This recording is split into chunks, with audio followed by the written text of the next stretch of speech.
আমার নাম সুবীর দত্ত। আমি বালিগঞ্জ পার্কে থাকি, কাজ করি করবেট মারিস কোম্পানিতে। আমি এসেছি আমার দাদার ব্যাপারে। আমার দাদা নিহার দত্ত একসময় বায়োকেমিস্ট্রিতে খুব নাম করেছিলেন। আমেরিকার মিশিগান ইউনিভার্সিটিতে ভাইরাস নিয়ে গবেষণা করছিলেন। তারপর ধরুন বছর 20 আগে ল্যাবরেটরিতে একটা এক্সপ্লোশন হওয়ার ফলে দাদার প্রাণ নিয়ে টানাটানি হয়। শেষে ওখানকার এক ডাক্তার দাদাকে প্রাণে বাঁচিয়ে দেন ঠিকই, কিন্তু দাদার চোখ দুটো বাঁচানো যায়নি। অন্ধ হয়ে যান? একেবারেই। সেই অবস্থাতেই দাদা দেশে ফিরে আসেন। তার গবেষণাও তো তাহলে শেষ হয়নি? না, সেই দুঃখেই দাদা হয়তো প্রায় মাস দুয়েক কারোর সঙ্গে কথা বলেননি। আমরা তো ভেবেছিলাম মাথাই খারাপ হয়ে গেছে। এখন মোটামুটি স্বাভাবিক। বলেন ওর একটা কাজ এখনো অসমাপ্ত আছে, সেটা শেষ করবার জন্যই বেঁচে থাকতে হবে। আবার নতুন করে রিসার্চ করবেন এই অবস্থায়?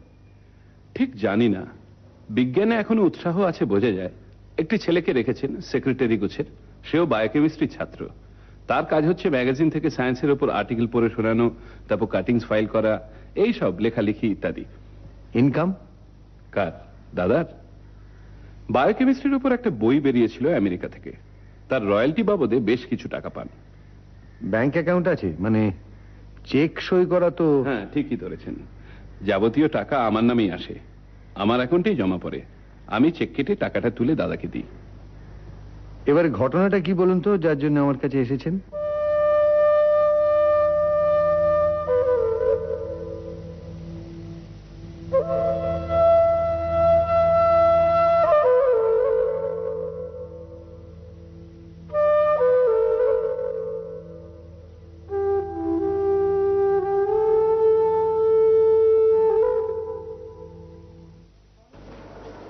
Good morning sir. Good morning. আজ একটু তাড়াতাড়ি এলে মনে হচ্ছে। 9টা তো বোধহয় বাজেনি এখনো। না, 5 মিনিট বাকি। এ কি, এই অবস্থা কি করে হলো? কি হলো রণজিৎ? আশ্চর্য, কেউ লক্ষ্য করেনি? কি লক্ষ্য করবে? এ কি ঘরের অবস্থা? কাগজপত্র বইগুলো সব ওলট পালট, নিজের হাতে গুছিয়ে রেখে গেলাম কালকে। ড্রয়ারগুলো খোলা। আশ্চর্য। কমুদি, কমুদি!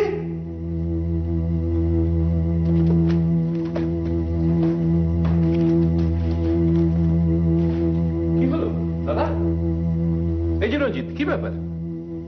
বুঝতে পারছি না, ঘরের অবস্থাটা একবার দেখুন। নিশ্চয়ই চোর ঢুকেছিল রাত্রে। সে কি? কি রে কৌমুদি, টের পাসনি?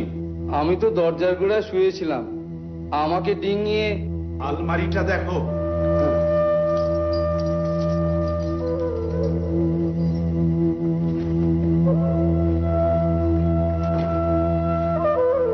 দেখুন দেখুন, খোলার চেষ্টা হয়েছিল, স্পষ্ট বোঝা যাচ্ছে।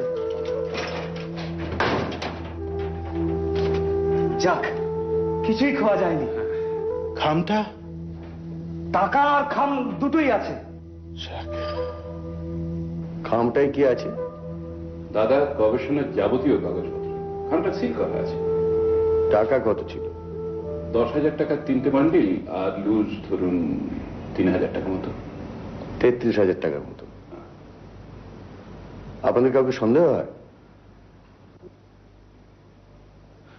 দেখুন, বাড়ির যেসব দারোয়ান চাকর সব আছে সবই পুরনো বিশ্বাসী লোক।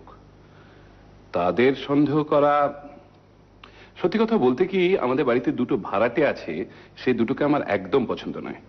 একটা হলো সুকুয়ানি, তার সম্বন্ধে লোকে বলে এ লোকটা একদম সুবিধের নয়, পুলিশেরও নাকি ওর উপর নজর আছে। অন্যজন মিস্টার দস্তুর, লোকটা এত অতিরিক্ত রকমের চাপা যে সেটাই সন্দেহজনক। এছাড়া অবশ্য আরেকটা ব্যাপার আছে। আমার আমার ছোট ছেলে, সে একেবারে সমস্ত সংস্কারের বাইরে চলে গেছে। বয়স কত? 23। কি করে? জুয়ো, নেশা, রাজানি, গুন্ডাবাজি সবকিছুই আছে। এর মধ্যে 3বার পুলিশের খপ্পরেও পড়েছে। আমাকে গিয়ে ছাড়িয়ে আনতে হয়েছে। চোর যেদিন আসে সেদিনও বাড়িতে ছিল? হ্যাঁ, রাত্রে খেতে এসেছিল, তাও রোজ আসে না। তারপর থেকে তো আর দেখিনি। ঠিক আছে মিস্টার দত্ত, আজ বিকেল 5:30 নাগাদ আমি আপনাদের বাড়িতে যাব, থাকবেন কি না? হ্যাঁ, নিশ্চিত হবো। অনেক ধন্যবাদ। এখানে আমাদের ঠিকানা আছে।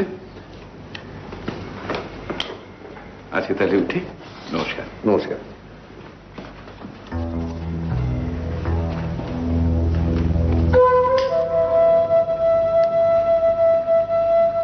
কি ফেলুদা, কেসটা নিচ্ছ?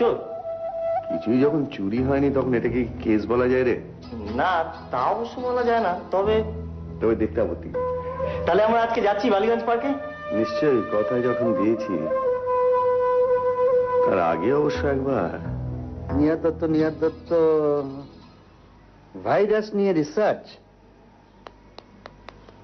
Explosion, blindness. হ্যাঁ, কিন্তু সে তো একা ছিল না। একা ছিল না মানে? হ্যাঁ, দাঁড়াও, আমার যতদূর মনে পড়ছে পেলু তার তো একজন পার্টনার ছিল।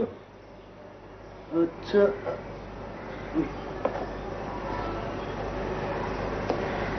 হ্যাঁ হ্যাঁ, 71।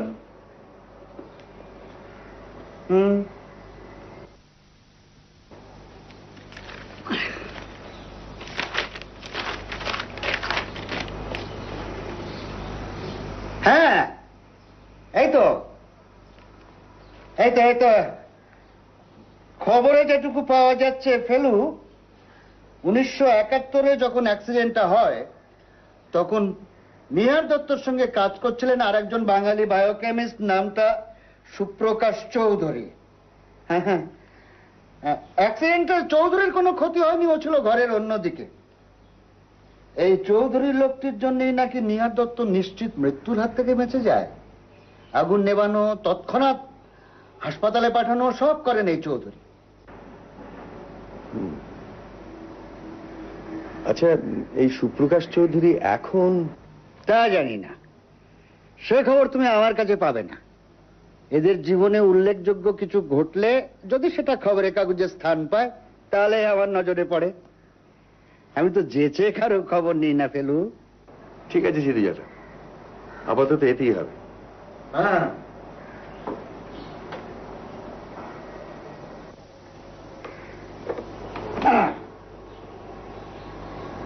হ্যালো, কেসটা কোন দিকে? গোলকধাম, 7-1 বালিগঞ্জ পার্ক, কলকাতা, 7,19,000। আমার ঠাকুরদার নাম ছিল গোলক বিহারী দত্ত। এই বাড়িটা ওনারই করা। তা প্রায় 80 বছর হলো। আপনার ঠাকুরদা কি করতেন? উনি কেমিক্যাল ইনস্ট্রুমেন্ট ম্যানুফ্যাকচার করতেন। ওনার মারা যাওয়ার পর বাবা ব্যবসাটা চালাবার চেষ্টা করেছিলেন, পারেননি, বন্ধ হয়ে যায়। তা প্রায় 30 বছর হলো।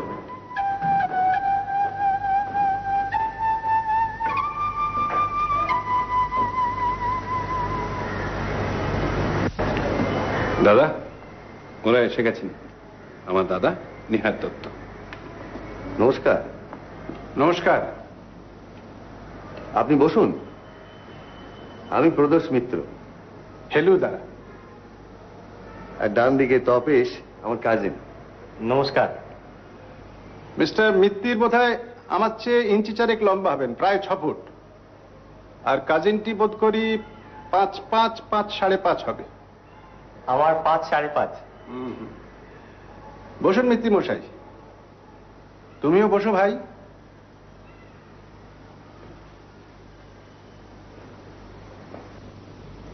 আপনি কি একাই রিসার্চ করছিলেন না কোনো পার্টনার ছিল? পার্টনার ছিল না, একজন অ্যাসিস্ট্যান্ট ছিল, সুপ্রকাশ চৌধুরী। সেও আমেরিকাতেই পড়াশোনা করেছিল। তিনি এখন কোথায় বা কি করছেন সে খবর জানেন? না। অ্যাক্সিডেন্টের পর তিনি আপনার সঙ্গে কোনো যোগাযোগ রাখেননি? না না। বিস্ফোরণটা কি অসাবধানতার জন্য হয়েছিল? আমি সজ্ঞানে কখনো অসাবধান হইনি। চা। লোডশেডিং। কদিন ধরে ঠিক এই সময়টা আলোটা যাচ্ছে। অবশ্য বেশিক্ষণ থাকবে না, মিনিট 10-এর মধ্যে এসে যাবে। কোমদি, কোমদি। বাতি গেল বুঝি। এতে অবশ্যই আমার এখন কিছু আসে যায় না। আচ্ছা, একটা কথা, আপনার নোটস যদি অন্য কোনো বায়োকেমিস্টের হাতে পড়ে তাহলে সেটা তার পক্ষে কি লাভজনক হতে পারে? নোবেল প্রাইজটাকে যদি লাভ বলে মনে করেন তাহলে হবে বই কি। আচ্ছা, আপনার কি মনে হয় এইসব কাগজপত্র চুরি করার উদ্দেশ্যে কি চোর আপনার ঘরে ঢুকেছিল? সেরকম মনে করার কোনো কারণ নেই। আর একটা প্রশ্ন, আপনার এই নোটসের কথা আর কে কে জানে? বৈজ্ঞানিক মহলে অনেকেই এটার অস্তিত্ব অনুমান করতে পারে, আর জানে আমার বাড়ির লোকেরা আর আমার সেক্রেটারি রণজিৎ। বাড়ির লোক বলতে কি ভাড়াটেদের কথা বলছেন? তারা কি জানে না জানে তা আমি জানি না। এরা ব্যবসাদার মানুষ, এদের কোনো ইন্টারেস্ট না থাকারই কথা। অবশ্য আজকাল তো সবকিছু নিয়েই ব্যবসা চলছে, এ ধরনের কাগজপত্র নিয়েই বা চলবে না কেন? আর বিজ্ঞানী হলেই তো আর ধর্মপত্র যুধিষ্ঠির হয় না।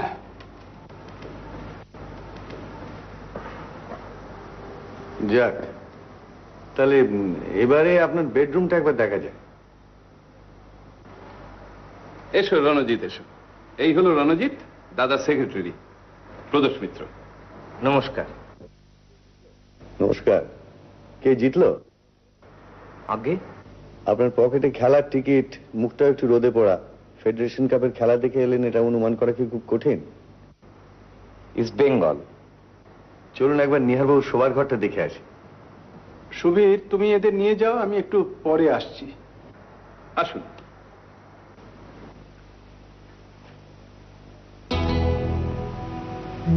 কৌমুদি,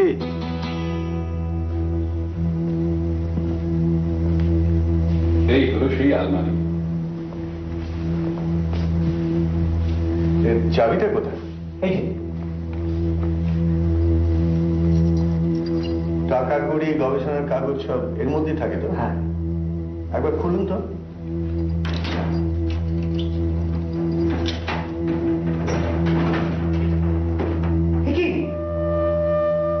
কি করে হয়? 4টে বান্ডল করা 100 টাকার নোট, সব মিলিয়ে প্রায় 33,000 টাকা। আর গবেষণার কাগজ? কি ব্যাপার রঞ্জিত, পেপারসও তো নেই? কি জানি, আমি তো কিছুই বুঝতে পারছি না। আজ সকালেও তো। তার মানে মিনিট 10-এর মধ্যে, অর্থাৎ ওই লোডশেডিং এর ভেতরেই চুরিটা হয়েছে। আমরা যখন বসার ঘরে ছিলাম, টেলিফোন। এই যে, হ্যাঁ।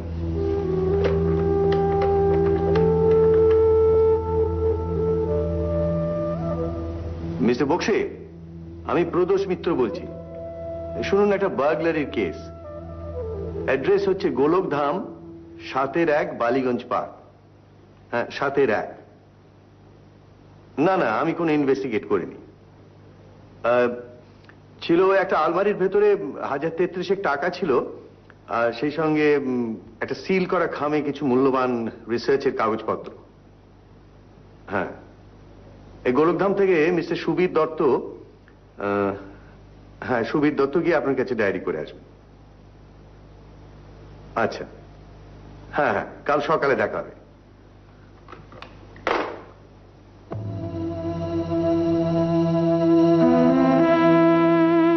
গোয়েন্দার নাকের সামনে দিয়ে নিয়ে বেরিয়ে গেল।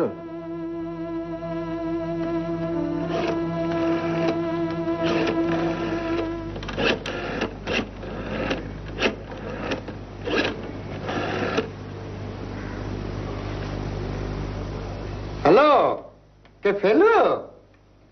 শোনো ফেলু, হ্যাঁ আমি সিধু জাটা। সকালে তুমি এলে, আমি তোমাকে পুরো ইনফরমেশনটা দিতে পারলুম না। এস চৌধুরী নামে একজন বায়োকেমিস্টের আমি হদিশ পেয়েছি। 1975-এ মেক্সিকোতে একটা ড্রাগ কোম্পানিতে পুলিশ রেড হয়, তাতে একজন বাঙালি বায়োকেমিস্ট ধরা পড়ে, নাম এস চৌধুরী। এই ভেজাল ড্রাগের ব্যবসা করত, মারাত্মক সমস্ত ব্যাধি দেখা দিয়েছিল, লোকটা জেল হয়। আমি জানি না দুটো লোক একই লোক কিনা। মনে হচ্ছে একই লোক। আসলে ওই সুপ্রকাশ চৌধুরীর নামটা মাথার মধ্যে ঘোরাঘুরি করছিল, তো আমি ঠিক কানেক্ট করতে পারছিলাম না এস চৌধুরীর সঙ্গে। যাই হোক, তুমি একটা জিনিস নিশ্চয়ই লক্ষ্য করেছো ফেলু, যেখানেই ভেজাল সেখানেই ভারতীয়। হ্যাঁ,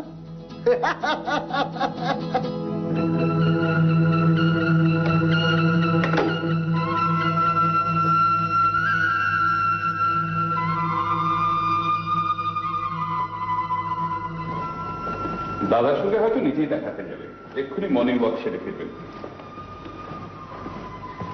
এই যে ঘরটা, এটাতে মিস্টার দস্তুর থাকেন। আগে আমার বড় ছেলে থাকতো, এখন জার্মানিতে সেটেল। আর ওই পাশে মিস্টার সুখানির ফ্ল্যাট, ওটা এন্ট্রেন্সটা অবশ্য পেছন দিক দিয়ে। ও, তাহলে আগে গিয়ে মিস্টার দস্তুরের সঙ্গে কথা বলি। না, ঘরে নেই, থাকলে দরজা খোলা থাকতো। রাত্রেও মশাই দরজা খুলে রেখে শোয়। চোরের ভয় নেই? না, বাইরের মেন গেট তো বন্ধই থাকে। আর তাছাড়া উপরে তো এক আমরাই আছি, আর তো কেউ থাকে না।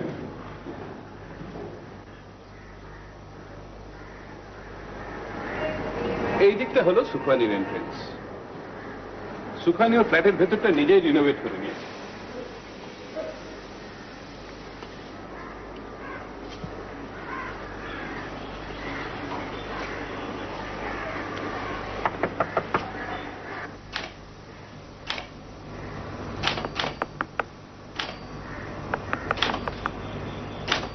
কামিং।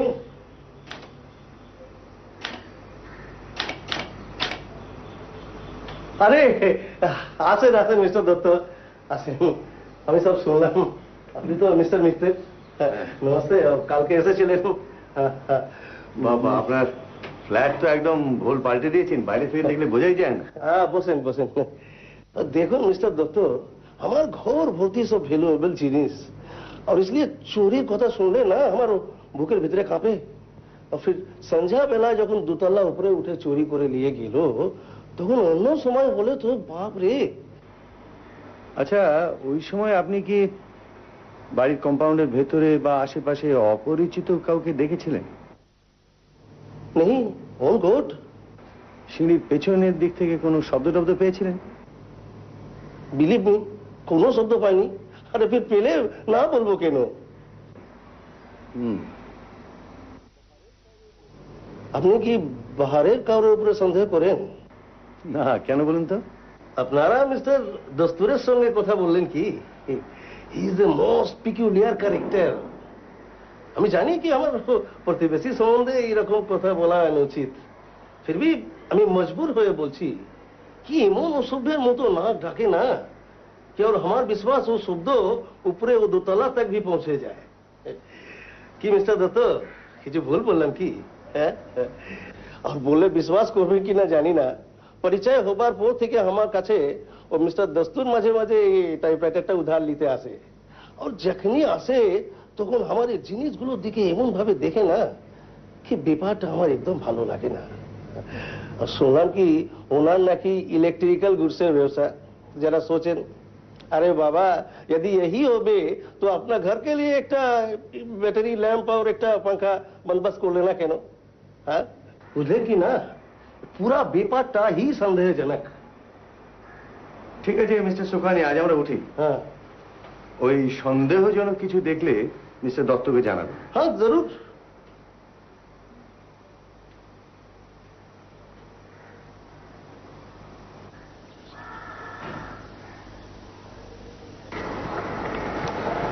তাহলে বাকি রইলেন মিস্টার দস্তুর। আগে হ্যাঁ, আরে ওই তো mister দস্তুর।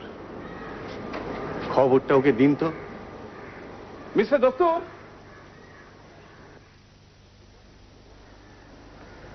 Good morning mister. Good morning mister Dutta. আপনাকে একটা খবর দেওয়ার আছে। এই বাড়ির বাসিন্দা হিসেবে আপনাকে জানানো দরকার যে গতকাল দাদার ঘরে বেশ বড় রকমের একটা চুরি হয়ে গেছে। বেশ কয়েক হাজার টাকা এবং তার চেয়েও বেশি মূল্যবান দাদার সব গবেষণার কাগজপত্র। My goodness, your brother must be terribly upset. Thank god যে আমার ঘরে কোনো ভ্যালুয়েবল জিনিস নেই। It's me mister Dutta. আপনার ভাই এইমাত্র আপনার লসের কথাটা বললেন, আমি আপনাকে আমার সহানুভূতি জানাচ্ছি।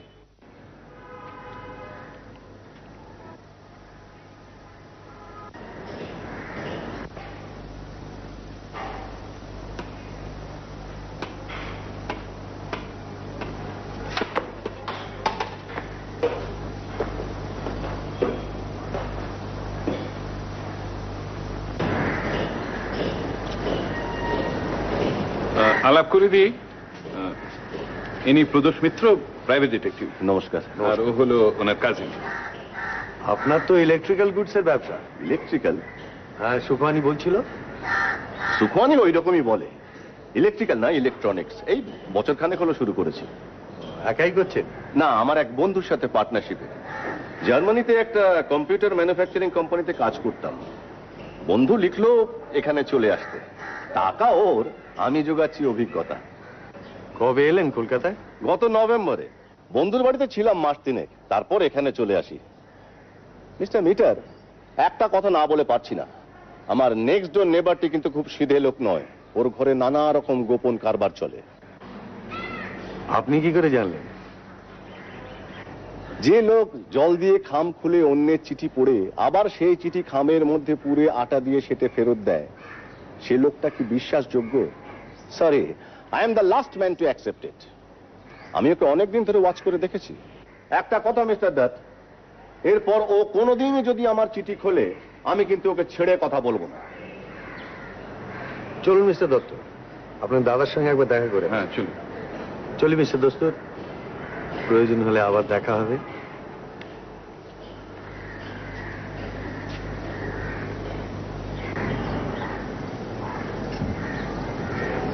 শব্দ আর স্পর্শ, এই দুটো নিয়ে তো কাটিয়ে দিলাম 20 বছর। আর স্মৃতি, কি হতে পারতাম, কি হলাম না। লোকে বলে দুর্ভাগ্য, আমি তো জানি সব ভাগ্য টাগ্য কিছু নয়। আপনি সেদিন জিজ্ঞেস করছিলেন না বিস্ফোরণটা অসাবধানতার জন্য হয়েছিল কিনা। আজ আপনাকে বলছি মিস্টার মিত্তির, সমস্ত ব্যাপারটা ঘটানো হয়েছিল আমার শ্রম পণ্ড করার জন্যে। ঈর্ষা যে মানুষকে কত নিচে নামাতে পারে, আপনি গোয়েন্দা সেটা ভালোই বুঝবেন। তার মানে আপনার ধারণা সুপ্রকাশ চৌধুরী এই বিস্ফোরণের জন্য দায়ী? আবার কি? কিন্তু আপনাকে চিরকালের জন্য অসহায় করে দিয়ে তারই বা কি লাভ হলো? সে কি ভেবেছিল আপনার গবেষণার কাগজপত্রগুলো হাতে নিয়ে সেই গবেষণা চালিয়ে নিজে নাম কিনবে? নিশ্চয়ই তাই, কিন্তু তার সে ধারণা ভুল। আমাকে ছাড়া এগোনোর পথ ছিল না তার। আপনার টাকার কথা জানি না, সেটা হয়তো পুলিশের পক্ষে উদ্ধার করা আরো সহজ হবে, কিন্তু আমার উপস্থিতিতে আপনার মূল্যবান কাগজপত্র চুরি হয়ে গেল, এটা আমি ঠিক মানতে পারছি না। ওগুলো উদ্ধার করার আমি আপ্রাণ চেষ্টা করব। নমস্কার।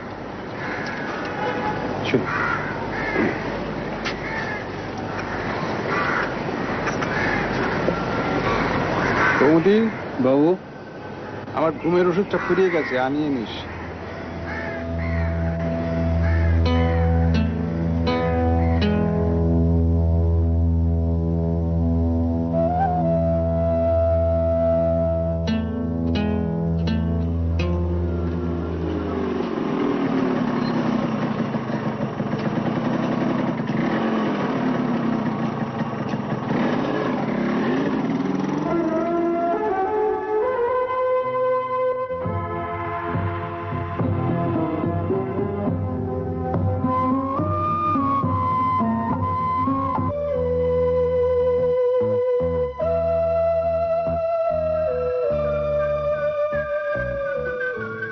এদিকে শোনো।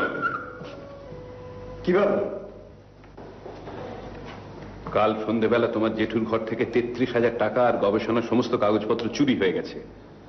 সো তোমায় জানাবার দরকার, তাই জানালাম। জানলাম, হোয়াট নেক্সট? আমাকে কি সন্দেহ করা হচ্ছে নাকি? সেটা মিস্টার মিত্র বলতে পারেন, প্রদোষ মিত্র, প্রাইভেট ইনভেস্টিগেটর। ও, তাহলে তো আমার বায়োডাটাটাও জেনে গেছেন নিশ্চয়। না, আমি শুধু বলেছি তুমি সারা সন্ধে বাড়ির বাইরে ছিলে, শুধু বিকেল বেলা একবার দেখা গেছে। I see. বেশ,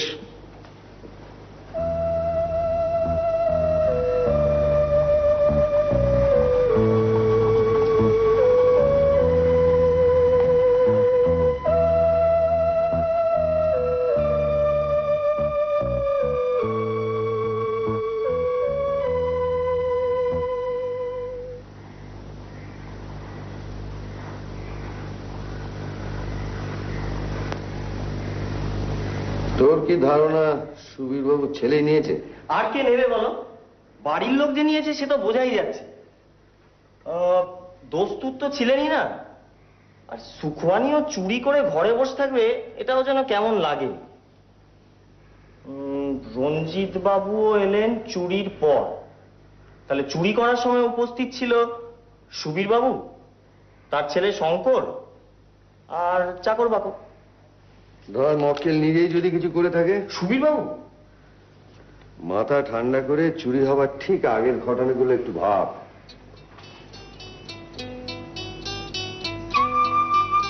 আমরা বৈঠকখানায় বসে আছি, এমন সময় লোডশেডিং। মনে পড়েছে ফেলুদা, লোডশেডিং হওয়ার সঙ্গে সঙ্গে সুবীরবাবু বেরিয়ে গেলেন চাকরকে ডাকতে। তবে ভেবে দেখ, এই একটি লোক সম্বন্ধে কিন্তু আমরা প্রায় কিছুই জানি না। তারপরে বিভিন্ন কারণে ভদ্রলোকের যদি বাজারে খুব ধার দেনা থাকে, তাহলে তার পক্ষে টাকা নেওয়াটা খুব আশ্চর্য কি? কিন্তু উনি তো নিজেই এলেন তোমার কাছে তোমায় গোয়েন্দা অ্যাপয়েন্ট করতে, আর তাছাড়া নিজের গুণধর ছেলেটির সম্বন্ধে তো উনি নিজেই তোমায় বলেছেন। খুব উঁচু দরের ধরতে হলে তার পক্ষে ওইটা করে স্বাভাবিক, যাতে তার উপর সন্দেহটা না পড়ে। নে এখন উত্তরগুলো বের করতে। কে? ক, নিহার বাবুর প্রশ্ন। কে? খ, চোর কে? কি? নিহার বাবুর অসমাপ্ত কাজটা কি? কেন? চাবির গর্তের ধারে আঁচড়ের বাড়াবাড়ি কেন? কবে? সুপ্রকাশের সঙ্গে শেষ দেখা কবে? কোথায়? সুপ্রকাশ চৌধুরী এখন কোথায়? এবারে কি মনে হচ্ছে? খুবই জটিল। ডাক্তার,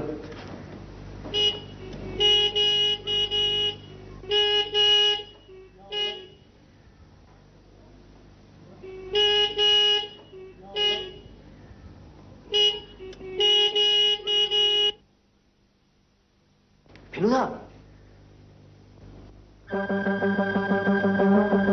শুনুন মশাই, বাবা আমার বিষয়ে আপনাকে কি বলেছে তা আমি জানি না, শুধু এইটুকু বলে দিচ্ছি, আমার পেছনে ওই টিকটিকি লাগিয়ে কারোর বাপের 7 দিনে কিছু করতে পারে। আপনাকে আমি ওয়ার্নিং দিচ্ছি, আমি কিন্তু একা নই, আমাদেরও গ্যাং আছে। বেশি ওস্তাদি করলে পস্তাবেন। বাপের নাম ভুলিয়ে ছেড়ে দেবো বলে দিলাম।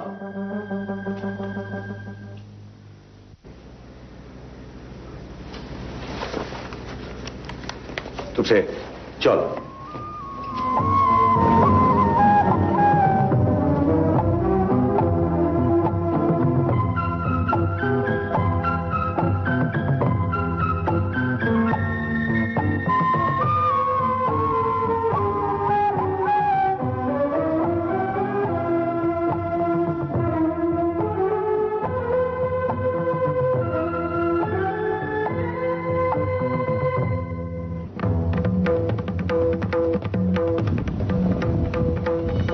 চালিয়ে যান ভাই একটু।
বলছি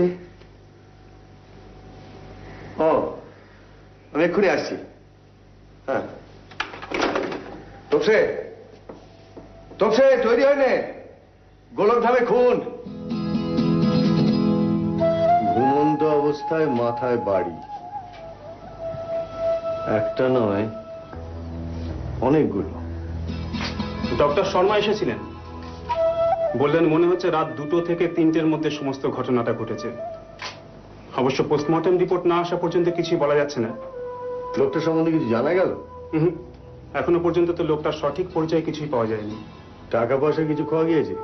মনে তো হচ্ছে না, তবে 100 টাকা পাওয়া গিয়েছে ওয়ালেটের মধ্যে।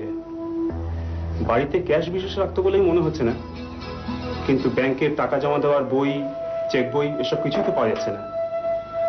একটা সোনার ঘড়ি অবশ্য পাওয়া গেছে বালিশের পাশে, এখনো ভালো করে সার্চ করা হয়নি অবশ্য। মিস্টার মিত্র, একটা কথা, মিস্টার সুখানি কিন্তু বেজায় তন্ডি করছে। ওনার নাকি একটা জরুরি অ্যাপয়েন্টমেন্ট রয়েছে আজকে। আমি অবশ্য বলেছি জেরা না হওয়া পর্যন্ত কাউকে ছাড়া যাবে না।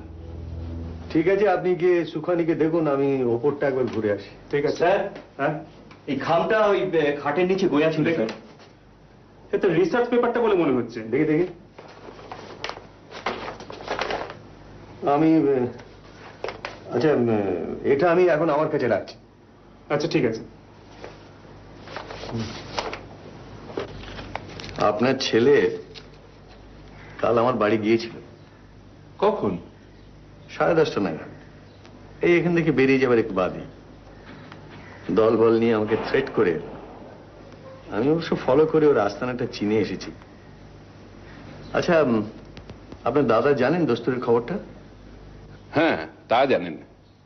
তবে দাদার মধ্যে কিরকম একটা যেন হাল ছেড়ে দেওয়া ভাব দেখছি। কোনো ব্যাপারে কোনো বিশেষ রিয়াকশন হচ্ছে না। আজকে তো সারাদিন চেয়ার থেকে উঠেনি প্রায়। অবশ্য আমাদের ডাক্তার দেখে গেছেন। ডাক্তার কি বললেন? বললেন এতগুলি ঘটনা পরপর ঘটেছে, একটু শক পেয়েছেন, প্রেশারটাও একটু ওঠানামা করছে। কথা বলছেন কি? হ্যাঁ, তা বলছেন।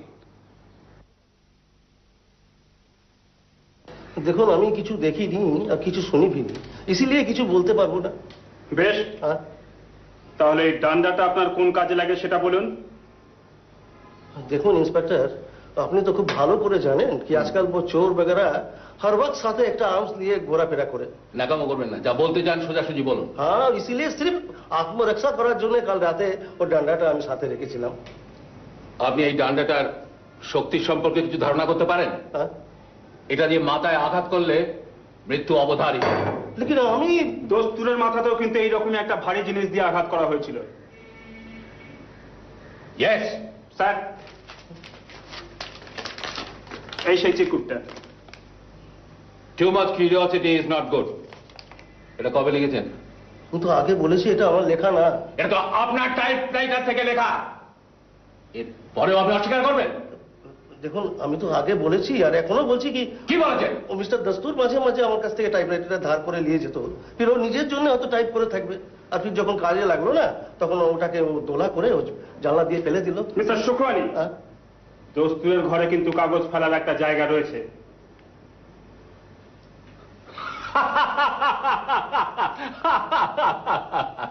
সুতরাং আপনার যুক্তিটা আমরা মানছি না।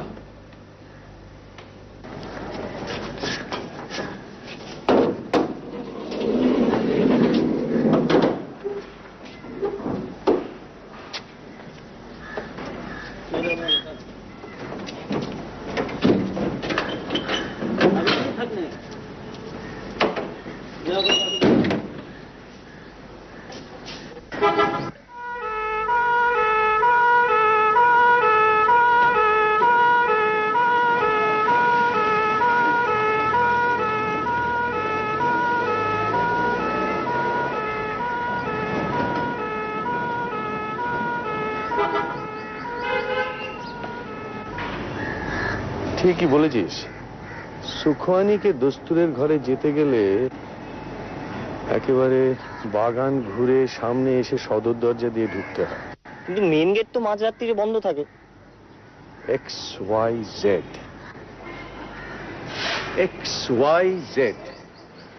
এক্স হচ্ছে গবেষণার কাগজ, ওয়াই হচ্ছে টাকা, আর জেড হচ্ছে খুন। এখন কথা হচ্ছে এই তিনটি কি একই সূত্রে গাঁথা না তিনটে আলাদা? আমার মনে হয় ফেলুদা, এই সুপ্রকাশ চৌধুরী এতদিন দস্তুর সেজে নিহার বাবুর বাড়িতে ভাড়াটে হয়েছিল। না, স্বীকার করতেই হচ্ছে আজকাল তো চিন্তায় মাঝে মাঝে বেশ ঝিলিক দিচ্ছে।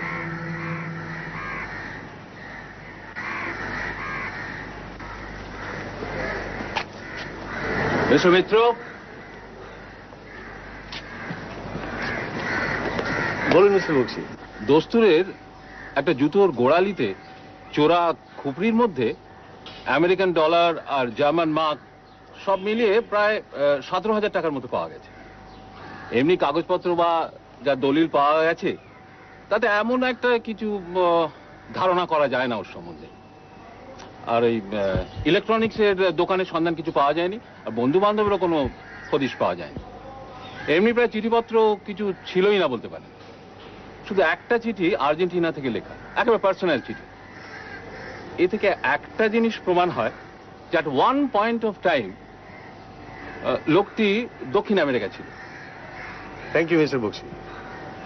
মিস্টার আলী কোরিন্থান লজের ঘটনাটা? হ্যাঁ, ম্যানেজার কিন্তু ফটোটা দেখেই শঙ্করকে চিনতে পেরেছে। বললে শঙ্কর নাকি সাঙ্গপাঙ্গ সমেত কাল একটা ঘর ভাড়া নিয়ে সারা রাত জুয়া খেলেছে আর নেশা করেছে, আর সকালবেলা হোটেলের পাওনা না মিটিয়ে চলে গেছে। তাহলে এটা প্রমাণ হলো যে শঙ্কর খুনটা করেনি, কারণ সেই সময় তো তার অন্য অ্যালিবাই ছিল। রঞ্জিত বাবু, আমায় ডেকেছিলেন?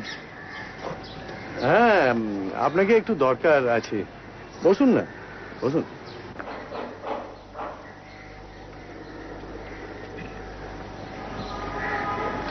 দেখুন তো রঞ্জিত বাবু, এই খামটা চিনতে পারেন কিনা? এটা দস্তুরের ঘরে পাওয়া গিয়েছে। হ্যাঁ হ্যাঁ, এই খামটাই চুরি হয়েছিল। দস্তুর যে তলায় তলায়। বুঝলি তোপসে, এই ইংরেজি হরফ একটা আশ্চর্য ব্যাপার। বাংলায় যেখানে মাত্র 10-12 রকমের হরফের ধাঁচ আছে, ইংরেজিতে সেখানে আছে কমপক্ষে 2000। একবার একটা তদন্তর ব্যাপারে এইসব জিনিসগুলো আমাকে একটু জানতে হয়েছে। হরফের কিন্তু আলাদা আলাদা শ্রেণী আছে, জাত আছে, এবং প্রত্যেক শ্রেণীর আলাদা আলাদা নাম আছে। যেমন এই হরফটার নাম হলো গ্যারামান। এই গ্যারামান টাইপের উদ্ভব হয়েছিল ফ্রান্সে 16 শতাব্দীতে। তারপরে এই টাইপটা সমস্ত পৃথিবীতে ছড়িয়ে পড়ে এবং প্রত্যেক দেশের নিজস্ব কারখানায় এই টাইপ তৈরি হয়ে থাকে। এখন ভারতবর্ষতেও হচ্ছে, কিন্তু একটু ভালো করে দেখলে বোঝা যায় যে প্রত্যেক দেশের গ্যারামান টাইপের মধ্যে কিন্তু একটু একটু করে তফাৎ আছে। সেটা এর এই এক একটা অক্ষরের গড়ন দেখলে বোঝা যায়। যেমন এই গ্যারামান টাইপটা হওয়া উচিত ছিল আমেরিকান গ্যারামান, তা না হয়ে এটা হয়ে গেছে ইন্ডিয়ান গ্যারামান, বা বলা চলতে পারে প্রায় ক্যালকাটা গ্যারামান। রণজিৎ বাবু, এই খামটা আমি খুলতে বাধ্য হচ্ছি। না না নিহার বাবু, পারমিশন না নিয়ে।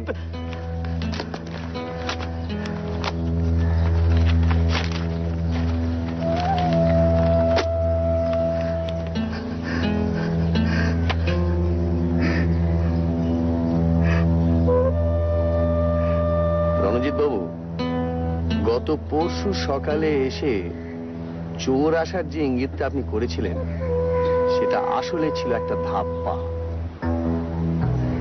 আসলে ওই রাত্রিরে চোর আসার ধারণাটা প্রচার করার আপনার দরকার ছিল, কেননা সেই সময় আপনি নিজেই চুরি করার জন্য তৈরি হচ্ছিলেন, এবং সন্দেহটা যাতে আপনার উপর গিয়ে না পড়ে সেটা দেখা তো আপনার পক্ষে জরুরি ছিল না। আমার বিশ্বাস সকালে এই ধাপ্পাটা দিয়ে তারপর দুপুর বেলায় কোনো সময় সুযোগ বুঝে আপনি আলমারিটা খোলেন এবং দুটি কাজ সারেন। তার মধ্যে একটি হলো 33,000 টাকা এবং নিহার বাবুর নোটস গুলো হস্তগত করা। এবং মনে হচ্ছে এই খামটা তখন তৈরি ছিল না, পরে কালকে আপনি এটাকে ছাপিয়ে নিয়েছেন।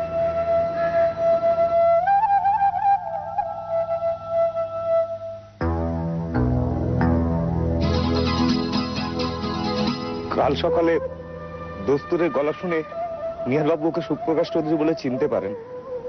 আমাকে বললেন 20 বছর পরে লোকটার লোভ আবার মাথা ছাড়া দিয়ে উঠেছে, আমার কাগজপত্র ওই সরিয়েছে। তখন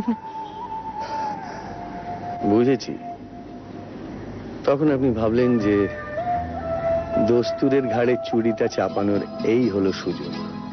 আমার মাফ করবেন, আমি ফেরত দিয়ে দেবো। আপনি আমার সঙ্গে কাউকে পাঠিয়ে দিন, টাকার কাগজপত্র আমি এক্ষুনি ফেরত দিয়ে দিচ্ছি মিস্টার মিত্র। আমি লোভ সামলাতে পারিনি, সত্যি বলছি, আমি লোভ সামলাতে পারিনি। দয়া করে নিয়ে আমাকে কথাগুলো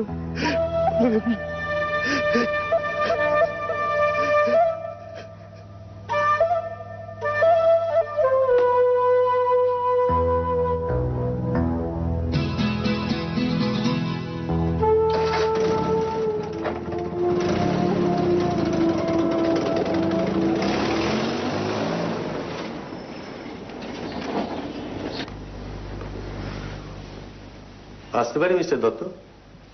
আসুন মিস্টার মিত্তির।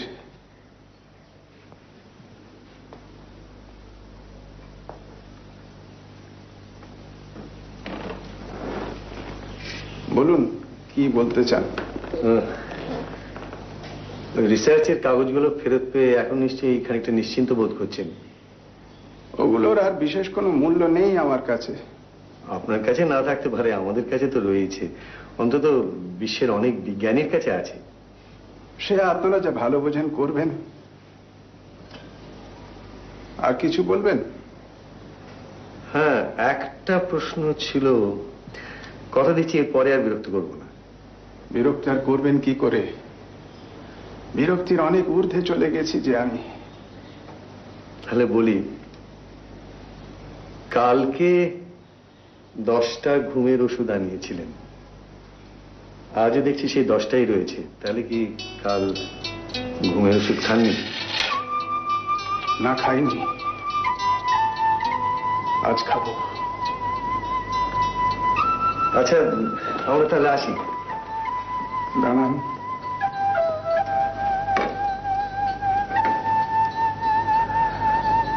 আপনি বুঝবেন, আপনার দৃষ্টি আছে।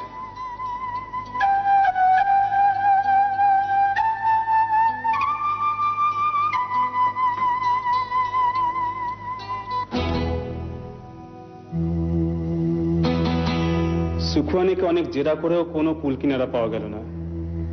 আশ্চর্য, মিস্টার মিত্র ওই দিনই ফোন করে জানালেন যে সুখওয়ানি ইজ ইনোসেন্ট। কি করে যে এমন কনক্লুশনে পৌঁছলেন ঠিক বুঝতে পারছি না তো। এই ঘটনার ঠিক 2 দিন বাদেই দাদা উইল করে তার সমস্ত জমানো টাকা আর গবেষণার কাগজপত্র ওর সেক্রেটারি রঞ্জিত বন্দ্যোপাধ্যায়কে দিয়ে দিয়েছেন। কিন্তু রহস্য তবু রহস্যই থেকে গেল। মিস্টার দস্তুরকে খুন করলো কে? আমি কি বলবো, নিহারবাবু সত্যি একজন দেবতা। তা না হলে আমার মতো একজন অপরাধীকে টাকা গবেষণার কাগজটা ফেরত নিয়ে আমাকে রেহাই দিয়েছেন প্রদোষবাবু আর মিস্টার বক্সি। এমনকি সুবীরবাবুও কিছু করেননি, নিহারবাবুকে ঘটনাটা জানাননি পর্যন্ত। তবে সে রামায়ণ তো পড়েছিস, অন্ধমুনির ছেলে কি করে মারা গিয়েছিল বলতো? ওই তো অন্ধমুনির ছেলে নদীতে জল তুলতে গেছিল কলসিতে করে, অন্ধকারে দশরথ ভাবলো বুঝি হরিণ জল খাচ্ছে, ব্যাস উনি শব্দবেদী বান ছুড়ে ছেলেটিকে মেরে ফেললেন। গুড। অন্ধকারে লক্ষ্য ভেদ করার ক্ষমতা ছিল পুরাকালে রাজা দশরথের, আর একালে গোলকধামের নিহারবাবু। তোর মনে পড়ে রণজিৎ বলেছিল যে গলা শুনি নিহারবাবু দস্তুরকে সুপ্রকাশ বলে চিনতে পেরেছিলেন, আর যে মুহূর্তে চিনতে পারেন সেই মুহূর্ত থেকে শুরু হয়ে গেল তার পরিকল্পনা মাফিক কাজ। রাত্রি জাগতে হবে বলে সেদিন ঘুমের ওষুধ খাননি তিনি। সবাই যখন ঘুমে অচেতন, তখন খালি পায়ে সিঁড়ি দিয়ে নেমে সোজা চলে গিয়েছিলেন দস্তুরের ঘরে, মানে সুপ্রকাশের ঘরে। ওই ঘরটা এক সময় সুবীরবাবুর বড় ছেলে থাকতো, তো ভাইপোর ঘর চিনে নিতে তার কোনো অসুবিধা হয়নি। হাতে ছিল অস্ত্র, রূপো বাঁধানো জবর লাঠি। তো মনে আছে নিশ্চয়ই দস্তুরের নাক ডাকতো। তার মানে কোন ঘরে সে শুয়ে আছে বা ঘরের কোনখানটায় সে শুয়ে আছে, বালিশের কোন দিকে মাথা, কোন পাশ ফিরে রয়েছে, এই সমস্ত নিহারবাবু বুঝতে পেরেছিলেন। শ্রবণ শক্তি যার এত প্রখর, তার আর বেশি জানার দরকারটা কি? আর তার পরের কাজটা তো এক ঘায় না হোক 3 ঘায়ে হবে। তার মানে এই প্রতিশোধটার কথাই কি নিহার বাবু বলেছিলেন?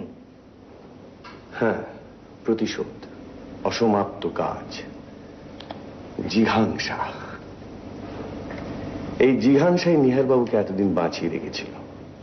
এখন তো তিনি মৃত্যুশয্যায়, আর সেই কারণেই আইনের নাগালের বাইরে।